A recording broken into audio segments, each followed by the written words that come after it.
Señoras y señores, me han visto con la brazuca. La brazuca es la pelota oficial del Campeonato Mundial que se desarrolla en Brasil. Marcelo Rocha, coordinador del proyecto del Ministerio de Medio Ambiente para la Copa do Mundo de Brasil, viene para explicarnos cómo se puede aprovechar un campeonato de fútbol importantísimo para reducir la terrible huella de carbono, que es algo que nosotros producimos, pero que al final nos va a pisar también a nosotros. Con él comienza el programa. Y en la segunda parte del programa, pan peruano para el mundo. Viene Raúl Monsiváis, representante peruano en la Copa Mundial del Pan de Francia, ganador de un título mundial, y Alina San Román, directora de la Escuela de Panadería y Pastelería Nova. Marcelo, ¿qué tal? Muy buenas noches. Buenas noches, mucho gusto. Muchas gracias por estar con nosotros. ¿Qué significa esto como reto para un país? Bueno, yo creo que para Brasil significa mucho, ¿no? Nosotros amamos el fútbol, estamos muy contentos de tener la Copa en Brasil, pero como usted habló, también estamos muy preocupados en hacer una Copa sostenible. Una Copa sostenible, ¿qué significa eso? Bueno, es muchas cosas. Por ejemplo, usted mencionó la cuestión de los gases de efecto invernadero. Entonces nosotros queremos primero conocer cuál va a ser el impacto, cuáles van a ser las emisiones de la Copa, y intentar implementar medidas que van a reducir las emisiones de gases de efecto invernadero. No será posible reducir a cero, es mucho grande. Realistamente, ¿cuánto se puede reducir? ¿Qué porcentaje se podría reducir? Mira, si tomamos como ejemplo las experiencias de Sudáfrica y de Alemania, se puede reducir quizá unos 10% de las emisiones totales. Pero quizá más importante que la reducción va a ser poner este asunto en una Copa del Mundo de fútbol, porque las personas, claro, quieren ver su time, quieren ver la partida. Los partidos. Hacerlos pensar de que esto trae un impacto y que ellos pueden también colaborar con la reducción de ese impacto, yo creo que ese es el grande beneficio del proyecto.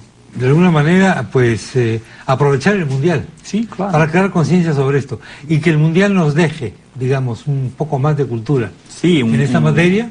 Sí, algunos dos y ciertas legados. Medidas, exactamente, sí. Y ciertas medidas que pueden contribuir a eso. En las ciudades, los principales productores de este veneno son los automóviles, son los vehículos. Sí. Eso es clarísimo. Pero nos encanta medir nuestro progreso en relación al número de autos nuevos que ingresan al mercado. Nos sentimos felices porque decimos, tenemos un gran progreso económico. Vamos a tener el próximo año en nuestro país 160.000 automóviles nuevos más, lo cual es aterrador. Hay un problema en nuestro cerebro. Nuestro cerebro cree que progreso es contaminación. Sí, ¿Cómo se cambia eso? Sí. No, usted tiene razón. También en Brasil las personas tienen más estatus si tiene un coche nuevo, se tiene posibilidad de comprar cambio un coche todos nuevo. los años el coche. Sí. En la Copa eso va a ser un problema también, porque las ciudades van a tener muchas personas y no se puede todos ir al estadio con su coche. Entonces una de las medidas que queremos trabajar es el transporte público, poner una opción para las personas que sea de calidad, que se puede salir de su casa e ir a asistir a la partida sin tener que usar el coche. ¿Cómo está la infraestructura de transporte público en Brasil, en las ciudades donde se va a jugar el Mundial? Es importante lembrar que son 12 ciudades que van a tener algo y cada ciudad tiene una estructura diferente. En algunas tenemos metro, en otras son más buses, entonces hay que mirar cada ciudad. Como estaba a decir, las ciudades están a preparar su plan de movilidad urbana para que se pueda utilizar al máximo el transporte público. En algunos casos va a ser más por metro, otros por buses, intentar eliminar al máximo posible los vehículos privados. Sí. ¿Cuál es la ciudad más difícil para esto? Sao Paulo, sin duda. No? Bueno, es complicado decir la más difícil, yo prefiero decir la más desafiadora. Quizás sí, São Paulo es una ciudad que tiene su característica por ser muy grande, ¿no? Gigante. Más de 17 millones de personas 17 millones, sí, en toda la grande São Paulo. Pero es una ciudad que también ya está aprendiendo a convivir con esto. Entonces nosotros en São Paulo estamos ahora buscando soluciones para cómo vivir en una ciudad tan grande como esta. ¿Qué tipo de soluciones? Bueno, una cosa que es muy interesante en São Paulo es el rodillo de coches. No sé si se conoce, pero hay por el día de la semana hay algunos coches que no pueden salir. Que no pueden circular, sí. Claro. Y esto fue muy interesante porque en principio las personas se quedaron muy aburridas, ¿cómo yo tengo que hacer esto? Pero empezaron a ver que había un beneficio de no tener tantos coches en la calle. Entonces yo creo que eso fue una cosa que llevó muchos años, pero ahora las personas ven esta medida. Es aceptado. Aquí lo hemos tenido esto hace muchos años, durante el régimen militar, de inicio de los años 70. Tuvimos los días de circulación con las famosas calcomanías de colores distintos. Duró poco, la experiencia duró poco, porque hubo muchas protestas, etcétera. Además, la medida se había tomado básicamente por razones del combustible, de la escasez del combustible. Pero en fin, de todas maneras, era interesante ver, claro, en esa época Lima era mucho más pequeña que lo que tenemos hoy día, pero hoy día tomar esa medida acá parece impensable. Usted ha visto cómo estamos de taxis en esta ciudad, por ejemplo, y los taxis son informales en gran parte, entonces difícil es sacarlos del mercado, por un día, o dos, o tres. No, hubo una resistencia muy grande en el principio por la población, pero lo que dice, con el tiempo las personas perciben el beneficio y pasan a apoyar tal medida. Claro, algunas personas van a continuar usando el coche, van a comprar un segundo coche para poder circular todos los días de la semana, pero muchas personas aprenden con esto, pasan a utilizar el transporte público, entonces yo creo que es una medida que vale la pena insistir y pelear por ella. Generalmente la gente te dice, si hubiese un buen sistema público de transporte, yo no iría en mi automóvil. Ahora, lo que hay que ver es qué entiende por un buen sistema de transporte. De repente lo que quiere son unos autos maravillosos con aire acondicionado. Puede ser, pero en el fondo también esto tiene una parte de verdad, ¿no? Sí, claro. Y en São Paulo, por ejemplo, yo tendo a utilizar el transporte público y algunas horas es muy complicado porque es muy lleno, el tiempo que se gasta también es un poco Las distancias largo. son enormes también. Pero esto, cuanto más gente va a utilizar, más gente va a pedir por un transporte mejor, más las empresas van a responder a eso. Entonces es una cuestión de más. Cuanto más se utilizar, más mejor va a ficar el transporte. ¿Cuánto cuesta un ticket de transporte público en Sao Paulo? $3 ¿Que viene a ser $1 y...? Un poco, quizás... No, menos de $1. Menos de $1. El dólar está como 2.5 o 2.6 para el real. $1, digamos. Es un poco caro, poco caro porque un mira... poco más de $1. Sí. $1 son 2 soles y 70, 2 soles 80. Sí. Para el estándar peruano sería un precio un poco caro. No, pero para Brasil también lo es. Cuando toda vez que hay un aumento de precio es muy sensible porque esto impacta muy fuertemente a las personas. Pero hay que tener soluciones y hay soluciones posibles. Yo creo que con la Copa muchas de esas soluciones van a ser propuestas y van a ser creadas como legado para las ciudades. Cuando uno ve Holanda, Bélgica y estos pequeños, grandes países europeos y ve tanta gente en bicicleta, siente una envidia extraordinaria. ¿Por qué? Porque tienen una tradición estupenda de la bicicleta. Los países nórdicos también. Otros países un poco más grandes ya también están con ciclovías. Barcelona, por ejemplo, es una maravilla de las bicicletas. Pero claro, uno dice, ¿se podrá aplicar esto en nuestras megaciudades donde con unas distancias tremendas?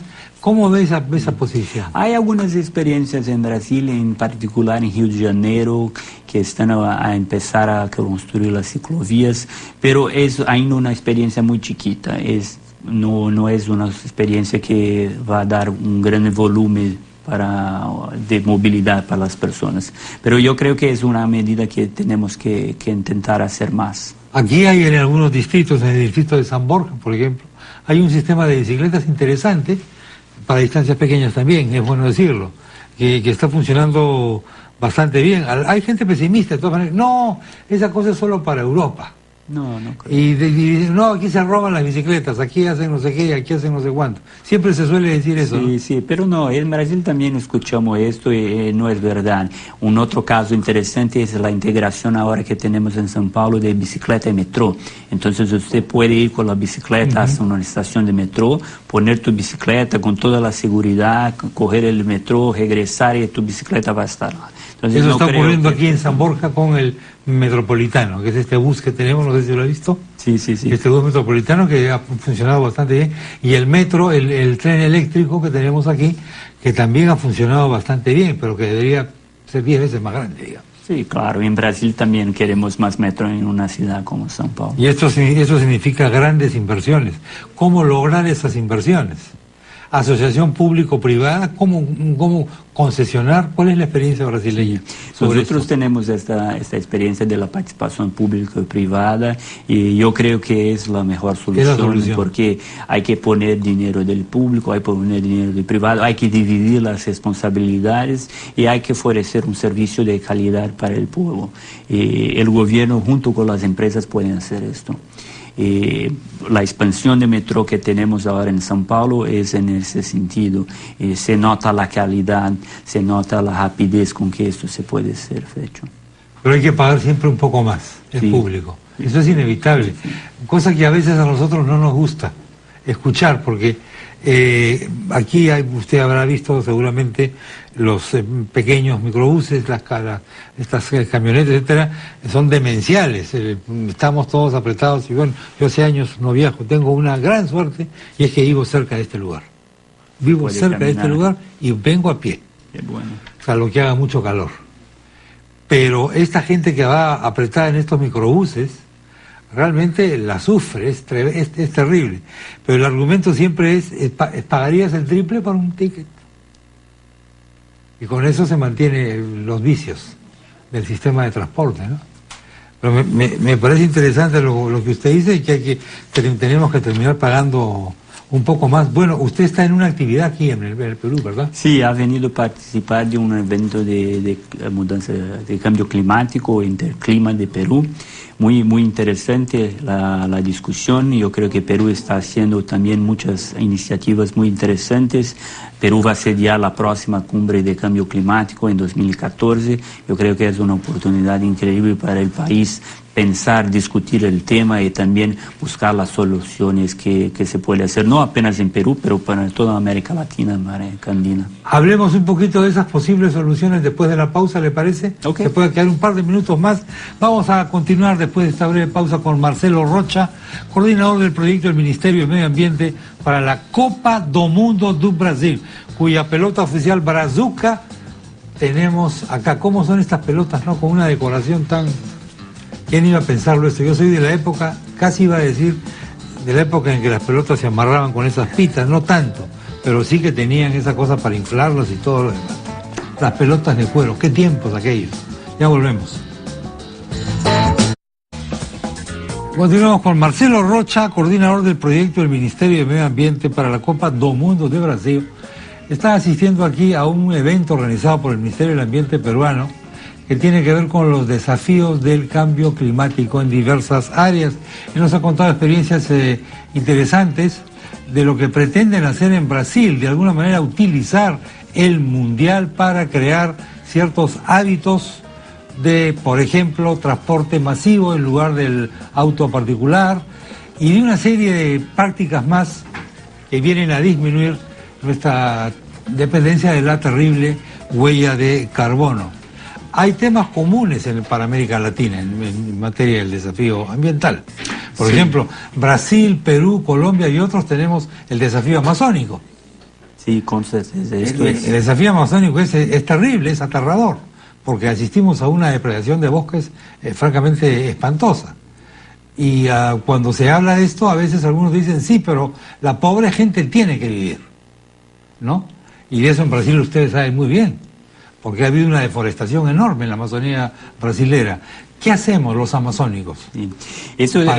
para eso? Ese fue un tema muy importante y nosotros conseguimos reducir la tasa de deforestación en Brasil trabajando mucho con las personas que viven en el campo, no haciendo de ellos el enemigo, más haciendo de ellos los parceros para implementar acciones de reducción, en especial los campesinos, los agricultores.